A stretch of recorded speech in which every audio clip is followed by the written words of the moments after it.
if, you know, all the things that you said at your event and in your book of like this sexual shame, this idea of like this not enoughness of being able to identify as bisexual.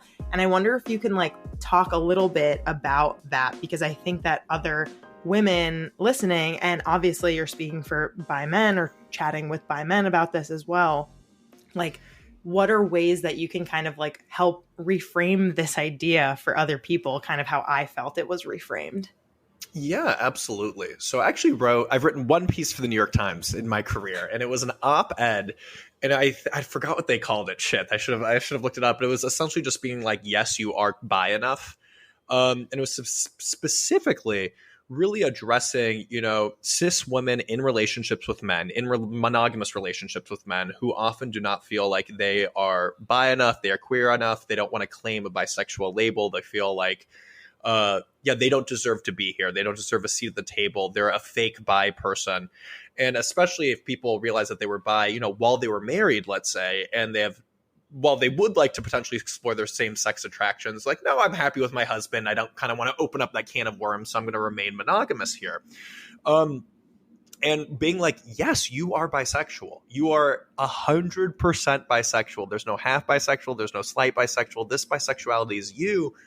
And one thing I think has been helpful when I describe it is all too often, and this is quite sad, like our queer identity is like verified or justified by the amount of like discrimination and oppression that we receive.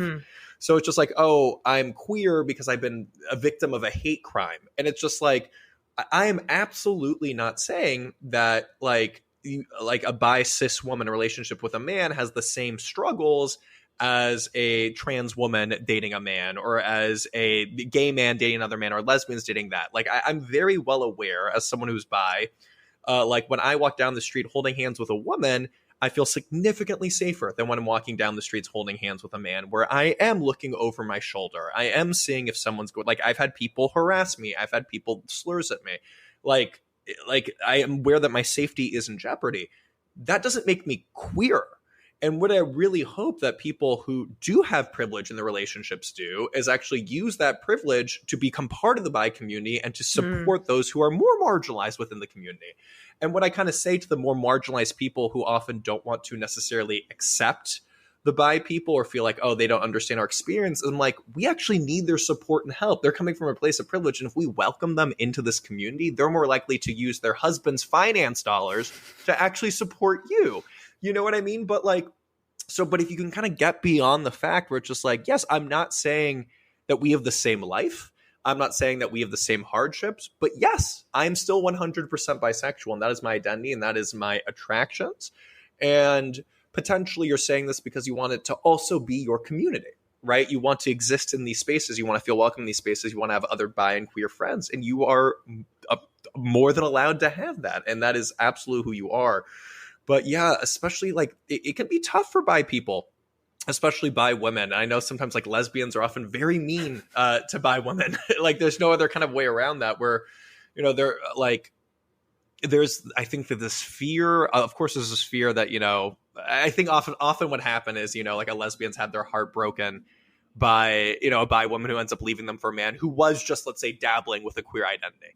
And because of that, they got their heart broken. They're like, okay, all bi women are fake and suck. And it's like, well, no, you did have one quote unquote fake bi woman who was just dabbling with you and broke your heart. And I'm very sorry for that experience.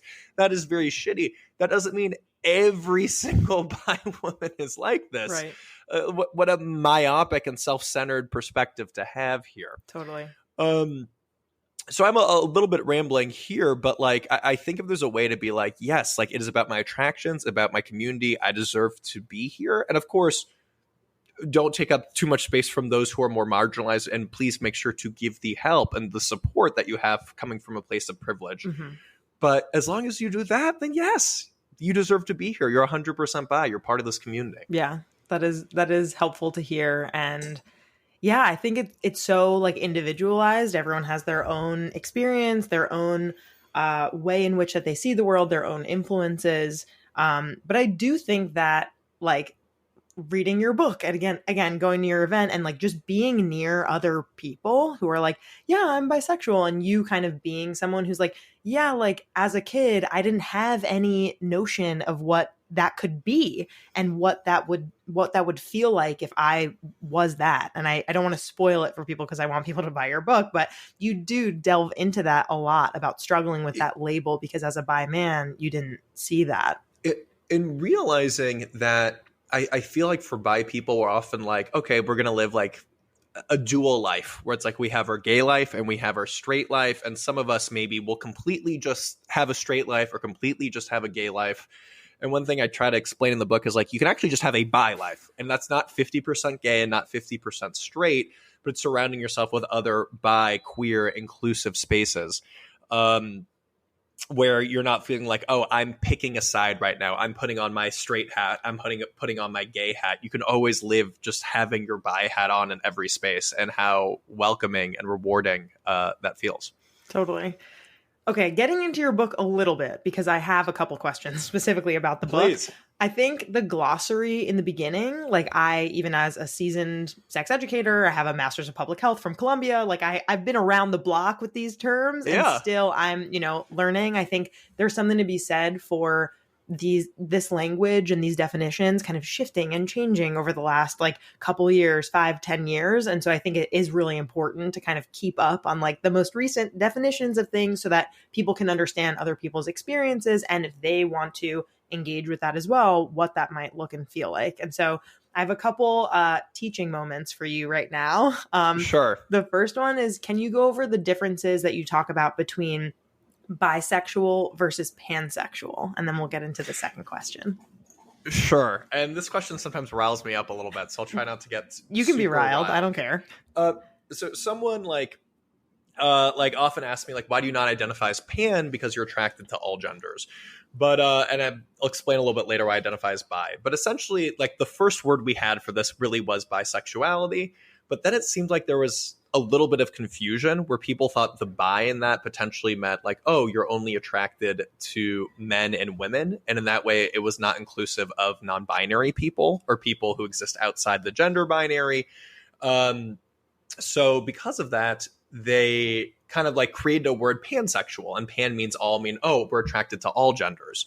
And then bi people were like, wait a minute, I'm also attracted to all genders. And also sometimes pan people will call bi people transphobic. And I'm like, that actually makes no sense. Because if you say we're attracted to men and women, that means you don't believe that that trans men are men and trans women are women. You're the one that's being transphobic.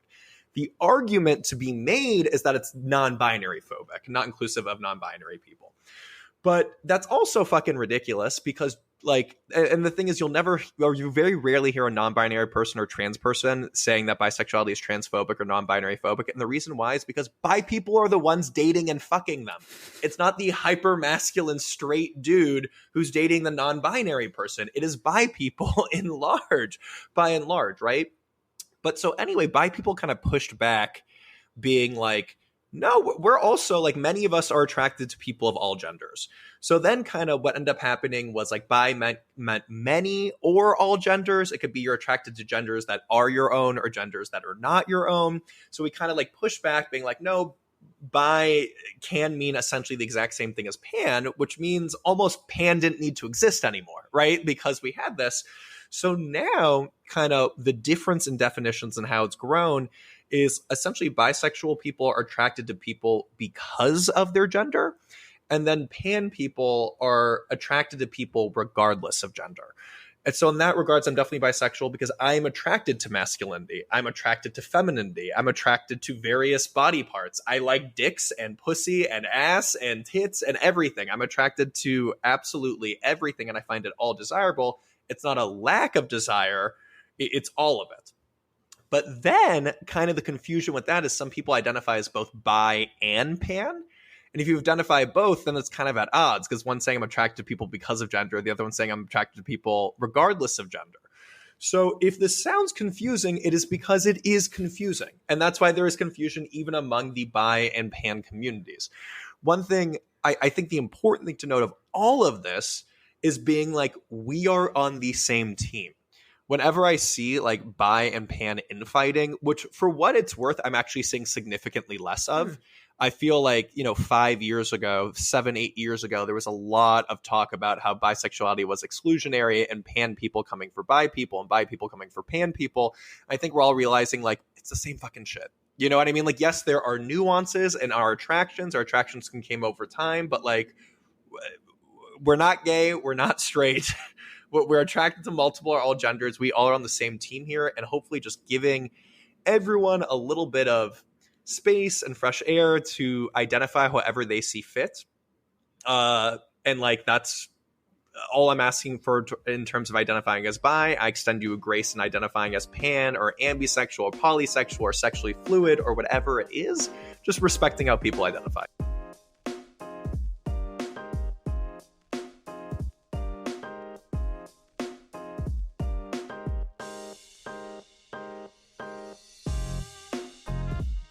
And so I would love to hear from each of you, like, how did you get started on YouTube? What did that look like? What inspired you to kind of create this content online? And specifically, Jamie, for you, like, about your transition, like, what was that like? You're so right. We did a terrible job. We do YouTube. We make videos. That is a thing. So for me, I started YouTube like just in my bedroom as a 17-year-old, thinking I really want to document this process of transitioning. And I'd also found YouTube to be invaluable for helping me feel supported and less alone in being a trans person. That I was like, if I could do that for one other person by making videos myself, that would be amazing. Plus, all the guys back then were in the States, and I was like, maybe I could give like a UK perspective on things, like on what to do, because I was so lost. We had no idea. I know. Yeah. So I started making videos just from intro, then like starting testosterone and documenting my personal transition. And then it was a couple years in, we started like working on stuff together. Yeah. We did like couple Q&As together. You really started helping like with the ideas, because it moved away from my personal transition and into more like, let's make helpful videos for trans people and allies to help people just learn more about the experience. So that's when you started, like, YouTube. It was an interesting introduction. I loved what you were doing. I was so scared of the internet and the idea of YouTube. Like, Jamie was like, holy... I was going to swear, but I can swear. Please. Jamie was like, holy shit, this video's got 100 views. And I was like, oh my God, you're famous. You got to take it off. Yeah. We got to move. We got to get out of here. Yeah. It's like, you don't know what you're putting out there. And, you were really scared of it. You were like, I don't know if I like it kind of thing. It was a very vulnerable thing for you. It was a very sharing. New thing as well back then. I was scared for you. Because it's wonderful to be able to help people. And that was like so incredible to see. And like the reality is, spoiler alert, we're still doing it now. And it's mostly fueled by how much we gain help from the community, but also how much the community say it's valuable. Like it's what fuels us to share our story in the way that we do. Yeah. But not everybody is helpful or being helped. Some people are really hateful, and that's what I was a bit nervous about. But then when we were going through sort of like a darker patch because my family weren't so accepting,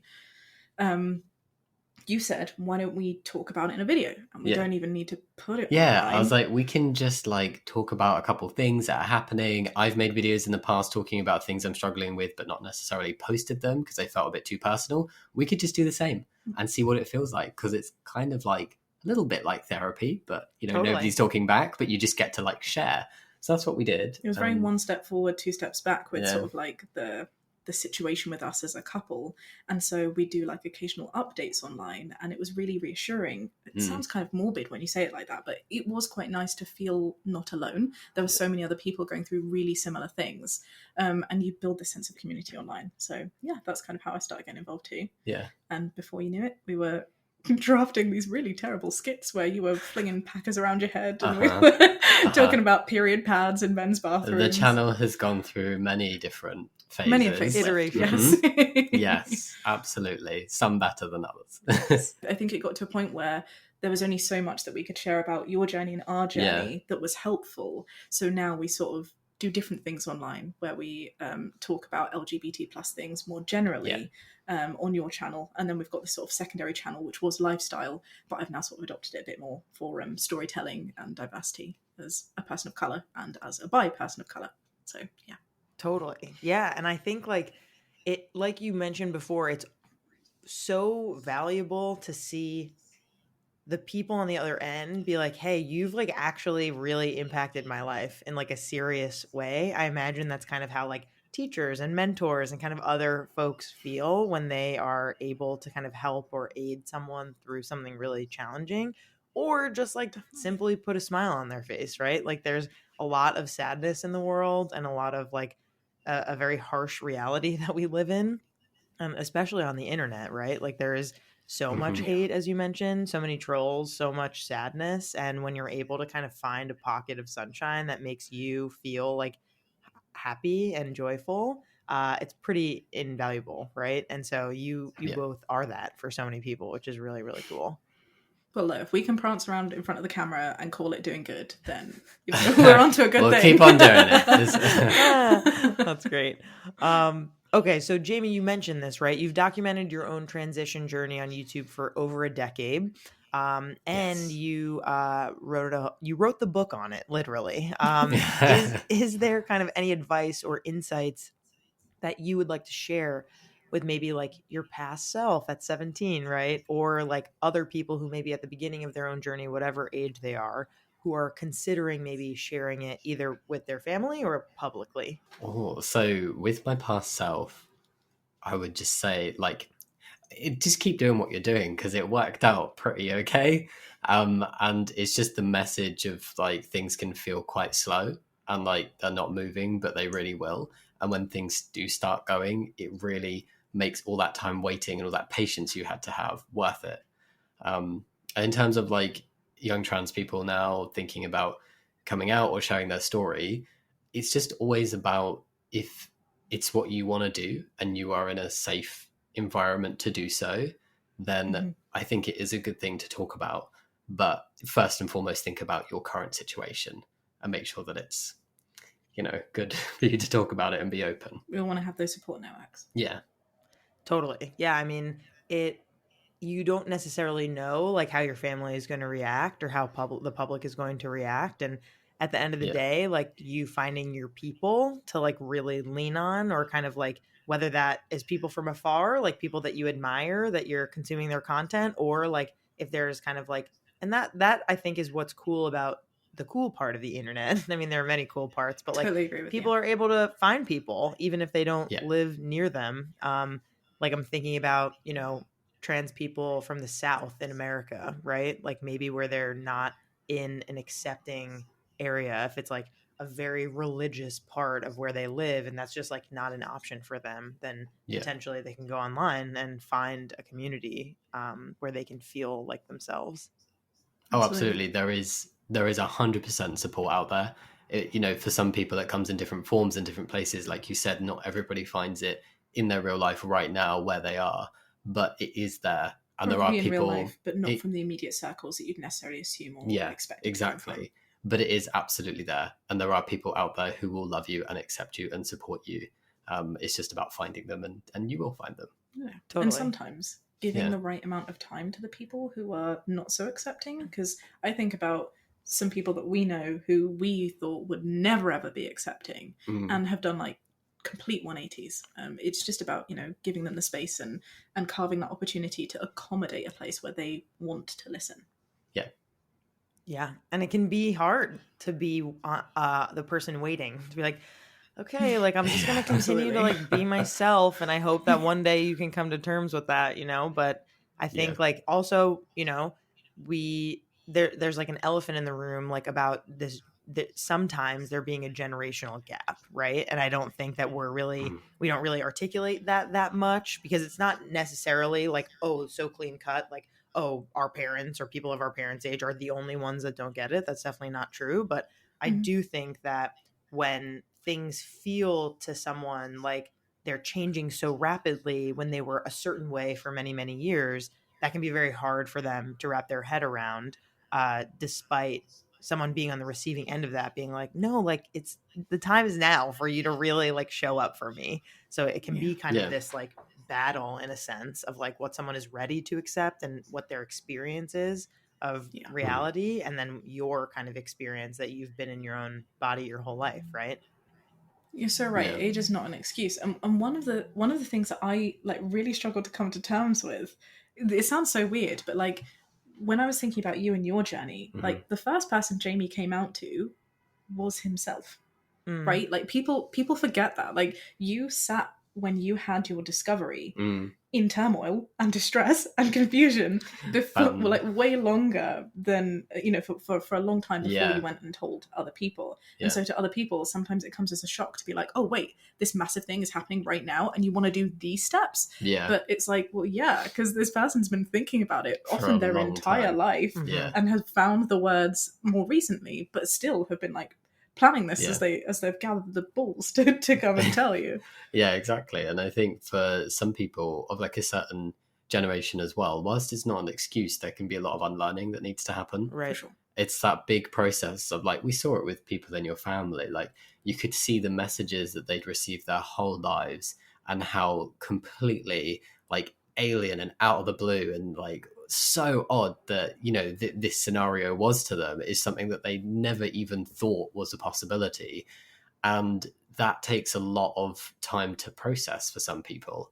And that is okay. And it's for people where it does take time to process, it's fine if you need to take your time. But just the important thing is to always remain respectful. I think that's when it becomes really difficult, and it can be difficult to have that patience with the time. If it's toxic, then remove yourself from the situation and give someone the time, like independent of your input. For sure. You don't need to understand to be able to respect someone. Right. Yeah,